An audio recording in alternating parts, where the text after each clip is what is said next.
Gaming Vault presents the 15 most difficult video game choices that left your head spinning.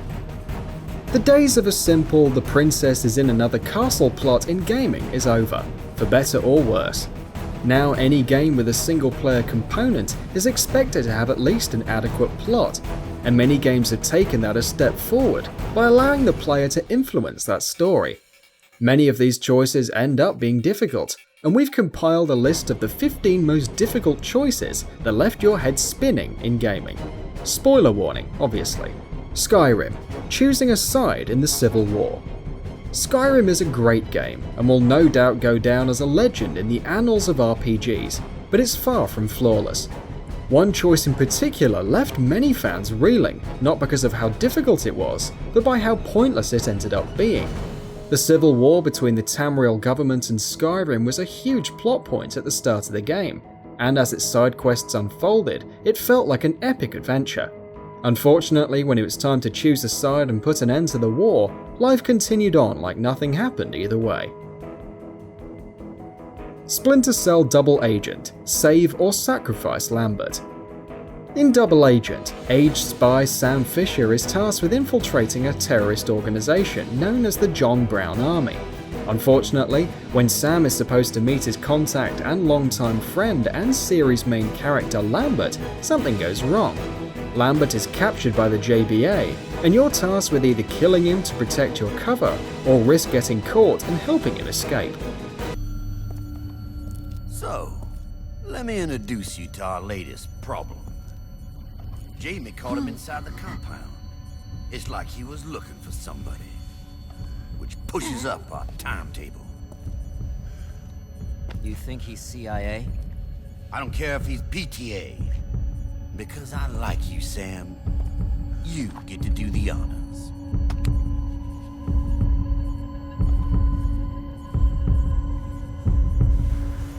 You got your orders, Fisher.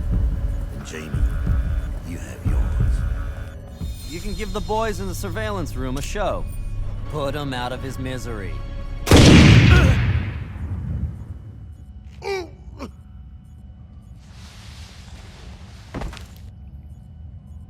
Fable 3, save the kingdom or don't. After defeating the corrupt king in Fable 3, it's revealed that he was actually fortifying the city's defenses to stop an ancient evil known as the Crawlers. Now that you're king, you can choose the good option and put an end to slave labor and such, or go the evil route and continue the old king's policies. Needless to say, choosing the good route will essentially end the lives of thousands, so maybe developer Lionhead got those two mixed up. Far Cry 3, stay in the Rook Islands or go home. Far Cry 3 is all about examining what happens when you take a normal person, or indeed a douchey frat boy, and make them a stone-cold killer. You're tasked with saving your friends who were captured by pirates, but when you finally get to them, you realise you can't exactly go back to normal civilized life after killing hundreds of people. You can either stay in the Rook Islands and enjoy your new self, or at least try to return to normal life, and hope you don't miss the violence too much.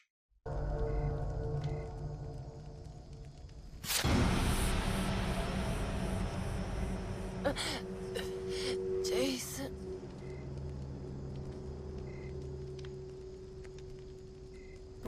Heavy Rain, spare the drug dealer or kill him. After one of his sons is killed and the other is kidnapped, it's up to protagonist Ethan Mars to save his son. He does this by receiving notes from the kidnapping, who instructs him to do terrible or dangerous things like driving into oncoming traffic or cutting off his finger. One of these tasks is much more personal though. Ethan is ordered to go to a drug dealer's apartment and kill him. When you get there though, you find he has a small child of his own. Do you separate a child from their father, or do you risk losing your own son forever? Hold it, man! I give you whatever you want. Got dope? I got cash? You want some dope? Please. Please don't kill me, man. I got children. These are my girls, see? This one's Sarah, and the little one, that's Cindy. Please, man. I want to see them again. Please. Please don't shoot. I've got to kill this guy if I want to save Sean. I have no choice. I'm not a murderer. I have no right to take this guy's life.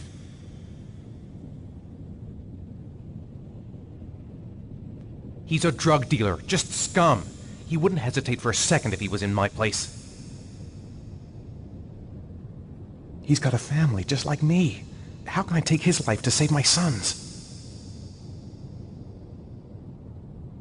This guy is just a lowlife who sells dope to kids. What's keeping me from killing this scumbag to save my son? I can't shoot this man. There must be another way to save Sean. There's gotta be another way.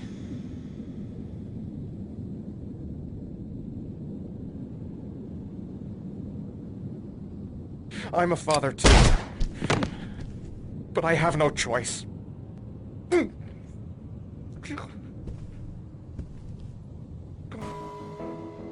The Witcher 3, Yennefer or Triss. Like real relationships, you and protagonist Geralt are torn between Yennefer, his wife, and another woman named Triss. The game is quick to remind you how terrible Geralt is for constantly cheating on his wife, and it builds Triss and Yennefer up as characters, not just there for your personal amusement. Who you decide to go with in the end will have a big impact on where these three head in life. I'd lost hope that you'd appear. We couldn't wait for you to show.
What about me? Don't I get any? You just got exactly what you deserve. Hey, this isn't funny. Come back. Triss, Yen. Spec Ops: The Line. Stay in Dubai and kill your friends, go home, or kill yourself. Much like Far Cry 3, Spec Ops tasks you with either staying in a hellish environment, reveling in death, or going home knowing you have to live with all the terrible things you've done. Unlike Far Cry 3 though, Spec Ops is a lot more ambiguous with how it presents the aftermath. There is no right choice here, and the developers knew that. That's why they included a third option, which is to kill yourself. Before things got bad, we were talking. About nothing, really. I said something about going home, and you said... Home? We can't go home. There is a line men like us have to cross. If we're lucky, we do what's necessary and then we die. No, all I really want, Captain, is peace. Papers, Please. Let in starving, injured people or starve your own family. Papers, Please blew up when it first released, helping to usher in the golden age of indie games along with Minecraft. It was so successful because every second of your gameplay was full of difficult choices. As a border guard, you were paid for your performance of letting people into the country. Your family was always cold, sick and hungry, and you had to do a good job, otherwise they might die. But occasionally people would come to you begging to be let into the country because they themselves were cold, sick and hungry. What would you do? Help total strangers at the cost of your family, or take care of your own? Fallout 3: Tenpenny Tower. Tenpenny Tower has become a legend in gaming circles for several reasons, one of which is a side quest involving the residents. A group of ghouls want access, but the owner and residents don't want them there. You're tasked with either wiping out the ghouls, killing the human residents inside, or find a way to let the ghouls live with the humans peacefully.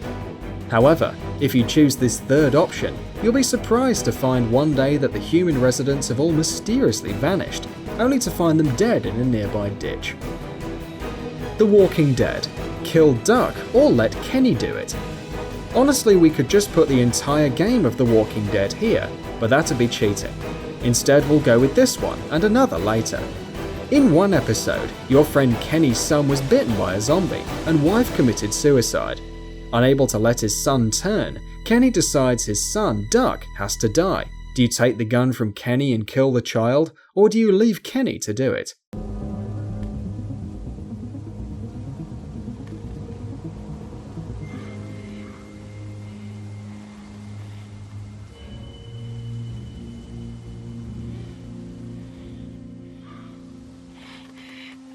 Cat! Gotcha!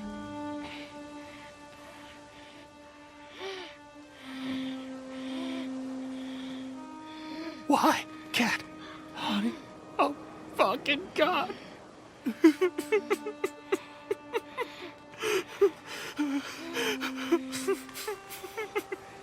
What the hell happened? What did you... She couldn't... She just... Oh, fuck!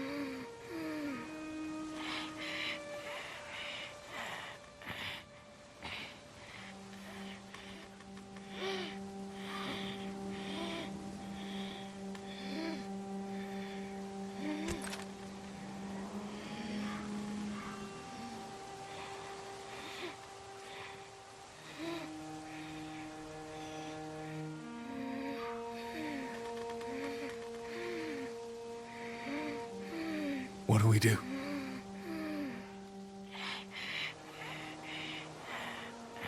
Give me the gun, kid. I'll do it.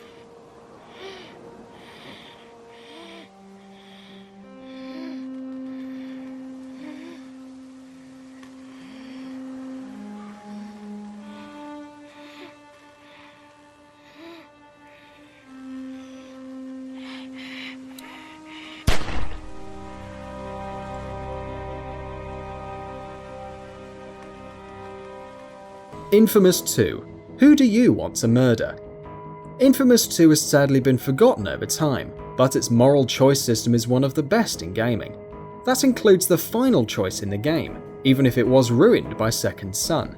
It's a long story, but essentially you're tasked with killing all people with superpowers, including yourself, or instead wiping out all normal humans. John transferred his powers into me and then he just let go.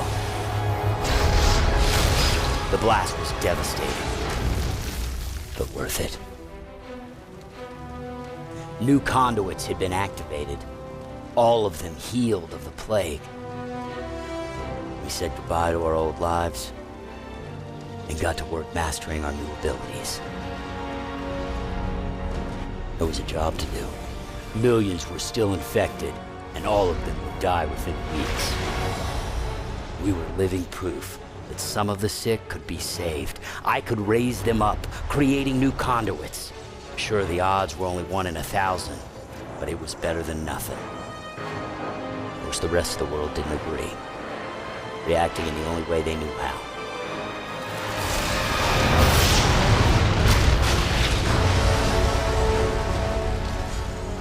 The plague just sped up the inevitable. An evolutionary jump. Humanity giving way to conduits. I'd been given powers to save the world from this change.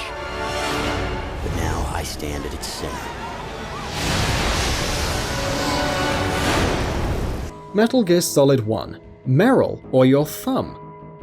The original Metal Gear Solid isn't really known for player choice, but there's one scene where it plays a huge role. When you're captured by Sniper Wolf midway through the game, she turns you over to Revolver Ocelot, who tortures you on an electric bed. Your job is to keep tapping the X button as quickly as you can to save your strength. But if it gets too much for you, you can tell Ocelot to stop, at the cost of Meryl's life. Fallout New Vegas. NCR, Legion, House, or Independence. Fallout New Vegas might feature the most player-driven narrative in gaming history, and is far superior to Fallout 4 in that regard. One such choice is having to choose whose side to take, and unlike in Skyrim, siding with one faction over another has huge ramifications throughout the game. The Walking Dead, Doug or Carly. In the first episode of Telltale's brilliant zombie game, two characters are attacked simultaneously. You're forced to choose who to save, while sacrificing the other to the undead.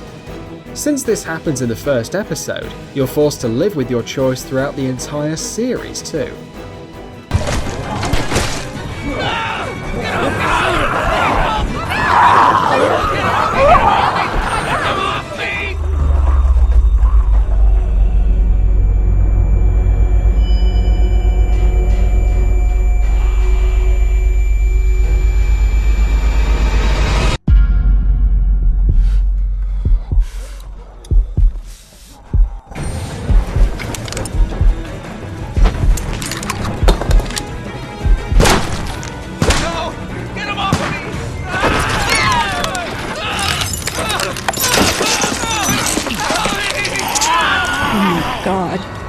Life is Strange, the final choice. Life is Strange isn't a perfect game, but it's still a great one. That's due in large part to the relationship between protagonist Max and her friend Chloe. At the end of the game, it's revealed that Max's time-traveling powers have created a rift in time, manifesting itself in a massive storm. You have the option of going back in time to the start of the game and stopping it from happening, but to do so, you have to let Chloe die in front of you. Max! This is the only way. I feel like I took the shot 1,000 years ago.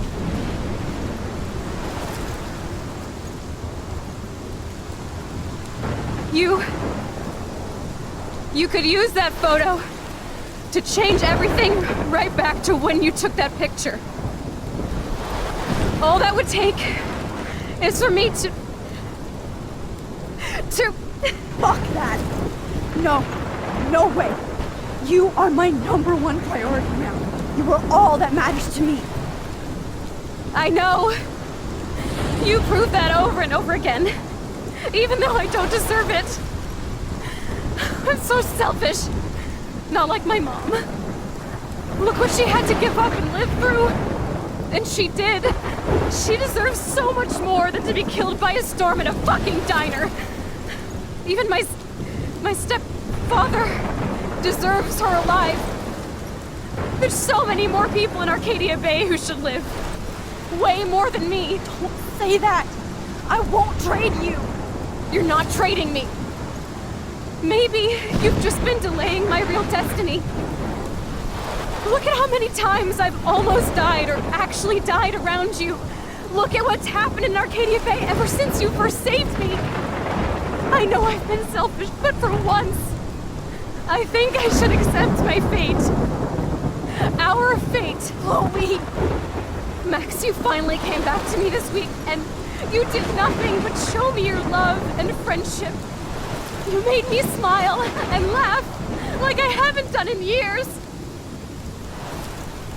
Wherever I end up after this, in whatever reality, all those moments between us were real. And they'll always be ours. No matter what you choose. I know you'll make the right decision. Chloe, I can't make this choice. No, Max. You're the only one who can.